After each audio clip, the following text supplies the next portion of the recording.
Olá, bem-vindo a mais um podcast da Sua Caixa, um movimento que quer motivar a você fazer reflexões e transformar o seu caminho.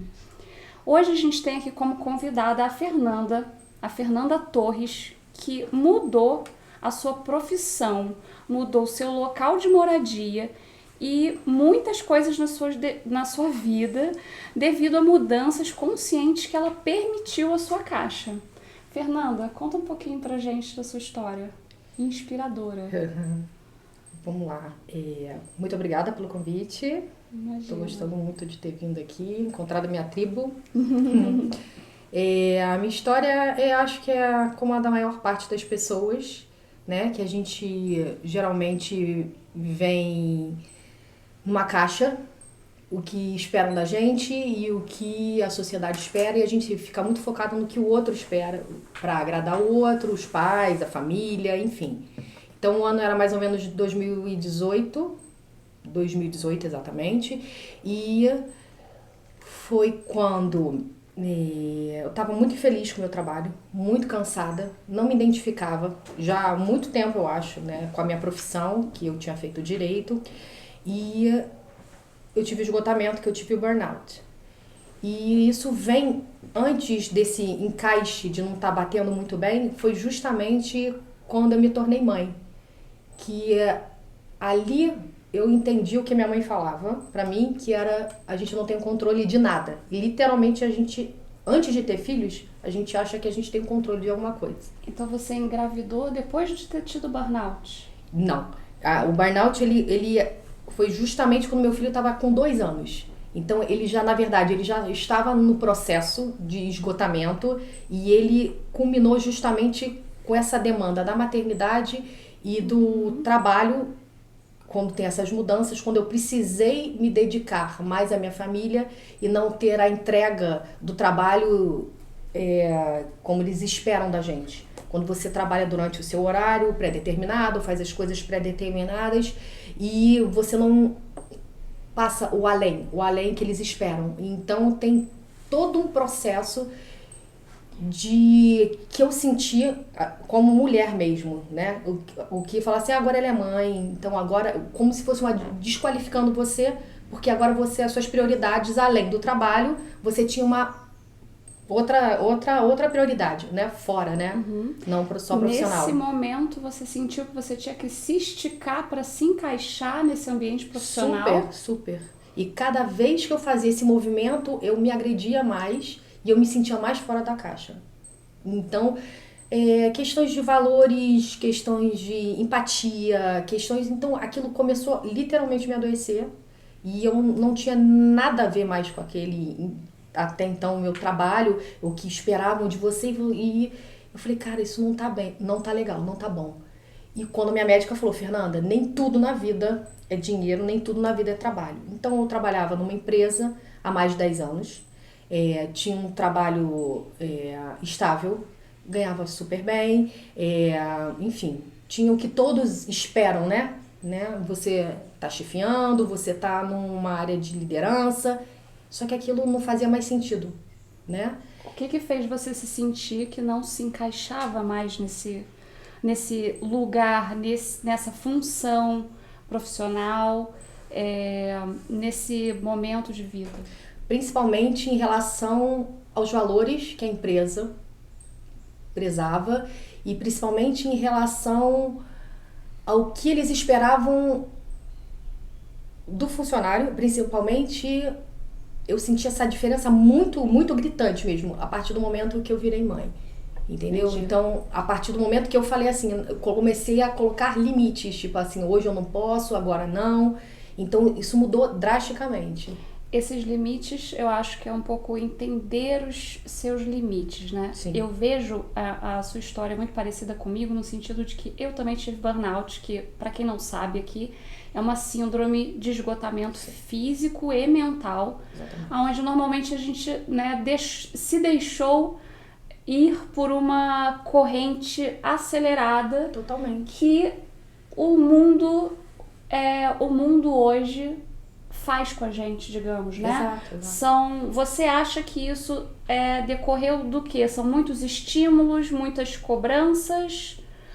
Ao que você atribui, você acha que isso faz Eu acho sentido? que a gente segue muito, a gente tem que seguir uma manada, o que é certo, o que é esperado, você tem que ter diversas funções, tem que ser multitask, né? Enfim, tem que ser tudo 100%. E isso que é o que é hoje passado, principalmente eu atendo muitos jovens e eu vejo que cada vez o imediatismo o prazer do agora, então eles não têm mais essa coisa do conquistar, do buscar, uma coisa que a gente já tem menos do que os nossos pais, e eu acho que a gente cada vez está perdendo muito isso. Mais Esses isso. estímulos estão Sim. tirando a nossa atenção. Total. Pra No aqui e o agora. E uma coisa interessante que você falou é que, né, a gente é meio que programado, né, para atender expectativas. Exato. E esses padrões vão acontecendo desde criança, né? Desde criança. A gente tem palavras, né, que você tinha comentado comigo quando a gente conversou também. Sim. Que você pode falar um pouco sobre essas palavras que você tinha falado, o poder dessas palavras? Sim. A psicopedagogia entrou para mim, como a psicanálise, foi justamente um resgate, né, da Fernanda que eu queria ter sido há 20 anos atrás, quando optei pelo direito, né? E rapidamente, só para todo mundo entender, você era advogada, trabalhava na área jurídica de uma empresa. Trabalhava na área jurídica. Eu não advogava, mas era consultora jurídica. E você mudou e agora você... Eu sou psicanalista clínica e psicopedagoga. E tudo isso veio desse processo de 2018 para 2023, né? E foi justamente quando eu precisei parar por uma causa, né, de adoecimento físico e mental. E eu precisei me reinventar. Então, eu literalmente esgotei, você sabe muito bem como a gente fica se sentindo. E aí foi o primeiro momento que meu marido, que é o meu melhor amigo, ele chegou aí pra mim e falou: agora você vai parar por você e pra você. Você trabalha desde os 16 anos, você vai parar e vai ouvir a sua voz interior. Eu falei, gente... Quantos anos você tinha? Eu tinha 38 anos, claro. Uau. Posso falar. Eu tinha 38, eu falei, gente, ele tá louco. Eu com 38 anos, como que eu não vou ouvir minha voz? E como que eu não sei? E eu realmente tava totalmente perdida. É preciso muita coragem pra mudar Deu muito medo. Nessa maturidade de vida, né? Muito. E você com um filho pequeno, eu falei, gente, eu não posso errar. O medo é uma coisa... E aí eu lembrei daquela vozinha lá da minha mãe e minha filha. A gente não tem controle de nada. E ela falava justamente quando ela estava adoecida, e ela falou, minha filha, permita-se viver. Não, a vida não é só trabalhar. E ela falava muito, ela falou isso muito, ficou muito marcado, mas naquele momento, em 2009, aquilo não tinha feito sentido para mim. Tanto quanto depois da maternidade, das demandas novas que surgiram. Você foi obrigada a parar, né? Foi obrigada a parar, exatamente. Então ela falava, a vida não é só trabalhar. Né? Porque no trabalho a gente é substituído no dia seguinte por alguém mais novo, alguém mais que vai ganhar até menos do que a gente, mas vai estar disposto a entregar mais, até porque são fases da vida. E ela falou, mas para nossa família e para as pessoas que a gente ama e que amam a gente é insubstituível. E aí aquilo fez total sentido quando eu passei a me ver como mãe e ter um pertencimento de família. Família num sentido amplo mesmo, né? Dos meus irmãos, de pertencimento mesmo. Eu falei, gente, a vida é muito mais do que só ter uma carreira e não é aqui que eu quero ficar. Então foi justamente esse período que eu parei, fiquei totalmente perdida, muito assustada. E aí o B até falava assim, mãe, você não tem medo? E eu falava assim, eu tenho medo todo dia, meu filho, mas eu vou com medo mesmo. E eu realmente não sabia para onde eu estava indo. Então foi quando eu tive essa mudança, né, de local, de onde eu morava, mudei de cidade, para justamente desacelerar, né? E a gente começa a ver as coisas quando a gente desacelera. Então eu comecei a ouvir minha voz interior, autoconhecimento, e aí veio a pandemia. E aí eu falei, gente, que loucura, a gente não sabia o dia de amanhã, então mais uma vez provando aquilo que a gente não tem controle de absolutamente nada, né? Essa questão de controle, voltando O lá... falso controle que a gente tem. A síndrome do impostor, são várias coisas que a gente tem, né? A gente fica colocando os paradigmas e fica criando metas, coisas totalmente irreais que a gente sofre, né? E, quanto mais a gente tenta controlar, mais a gente sofre, Exatamente. né? Porque é uma tentativa falha sempre, Sim. na maioria das vezes, né? São pouquíssimas coisas. Eu acho que o que a gente pode justamente mexer Sim. é justamente na nossa mente. Exatamente. Como você fez, na busca por uma nova vida, por um novo sentido, né? Você passou um tempo ali buscando Totalmente. um novo caminho. Sim. E aí você conseguiu ordenar de novo a sua caixa, Sim. formou a sua caixa de uma outra maneira. E isso tem a ver, eu acho que o controle com aquela questão que a gente começou a falar ali, que são das palavras que você falou que a gente ouve desde criança. Sim. E então veio isso, o que eu estava chegando é justamente quando veio a pandemia, meu filho começou a ter aulas online. E aí eu falei, gente, ele estava num período de alfabetização, e aí eu falei, eu estava fazendo psicanálise já quietinha na minha, eu falei, como uma busca interna, não para isso virar uma profissão. E aí, o que aconteceu? Eu virei professora, coadjuvante da professora do meu filho, ali ajudando, eu tinha que ficar junto com ele, que ele era muito pequeno, de 4 para 5 anos, e vamos. E aí, eu falei, vou fazer psicopedagogia também. Abri o curso de psicopedagogia, e aí o que eu falei? Vou fazer. E eu comecei a estudar aquilo, né? Porque eu estava colocando em prática, enfim. E aí eu falei, gente, comecei a estudar e aquilo me chamou muita atenção. As palavras que eram utilizadas, carga horária, disciplina, prova. Então, desde pequeno, a gente é colocado literalmente em caixas, né? E o que esperam da gente? Médias, né? Que você tem que tirar uma nota para você ser aprovado, né? Então, é um peso muito grande. Isso impactou muito também na minha busca. Porque eu vi, caramba, a gente desde pequena, a gente tá moldado ali para ser dentro da média, para ficar como se fosse mais um número de fábrica, né? Como se fosse um código de barras, a sensação que dá.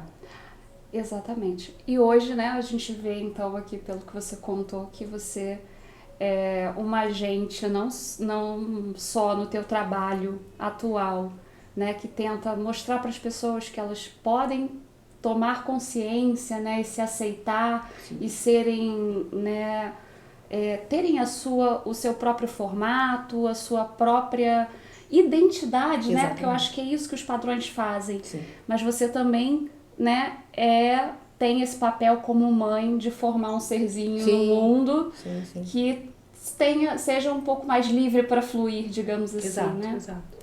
Fernanda, super agradeço.